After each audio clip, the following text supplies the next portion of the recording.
მოდით ვნახოთ, თუ როგორ აისახება ევროპული კლუბების ულმობელი გადატვირთული კალენდარი ჩვენი ფეხბურთელების შედეგებსა და რაც ყველაზე მთავარია მათ ჯანმრთელობაზე. პირველ რიგში გადავინაცვლოთ საფრანგეთში, სადაც პარი სენ-ჟერმენი შინ ლიონთან 1-2 დამარცხდა. ხვიჭა კვარაცხელია მოედანზე 59 წუთზე გამოვიდა, 4-ვე დრიბლინგი წარმატებით შეასრულა და 94 წუთზე მართლაც შესანიშნავი გოლი გაიტანა. მატჩის შემდეგ მთავარმა მწვრთნელმა ლუის ენრიკემ როტაციის მიზეზი პირდაპირ ახსნა. ბიჭებს 26 დღეში 9 მატჩის ჩატარება უწევთ. წარმოუდგენელია.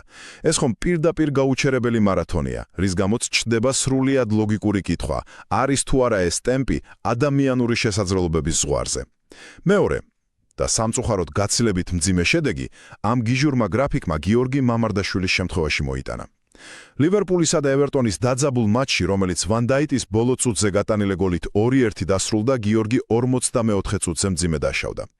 ევერტონის თავდამსხმელ ბეტოსთან შეჯახებისას მას ფეხზე ღია ჭრილობა მიაყენეს და მოედანიდან პირდაპირ საკაცით გაიყვანეს. ეს ძალიან გულდასაწყვეტია, რადგან ტრავმამდე გიორგის უკვე 2 უმნიშვნელოვანესი სეივი ჰქონდა შესრულებული. მწვრთნელმა არნე სლოტმა დაადასტურა ჭრილობის სიმძიმე, თუმცა, რა თქმა უნდა, ყველა ერთად ვიმედოვნებთ, რომ ტრავმა გრძელვადიანი არ იქნება. ბოლოს კი ამ ნეგატიური ამბის მერე მოდით ისევ პოზიტიურ ტალღაზე დავბრუნდეთ. გიორგი ქვილითაია მეცის შემადგენლობაში მართლაც ფენომენალური რამ გაადეთა. მოედანზე შემოსვლიდან პირველივე შეხებით 1 წუთში სადებიუტო გოლი გაიტანა. წარმოუდგენელი ეფექტურობაა დამეთანხმებით. გარდა ამისა, ბუდუ ზივზივაძემ ზედიზედ მეორე შეხვედრაში გამოიჩინა თავი ჰაიდენჰაიმში, ხოლო ოთარ კიტეიშვილმა ავსტრიაში პენალტით მიმდინარე სეზონში თავისი მე-17 გოლი მიითვალა.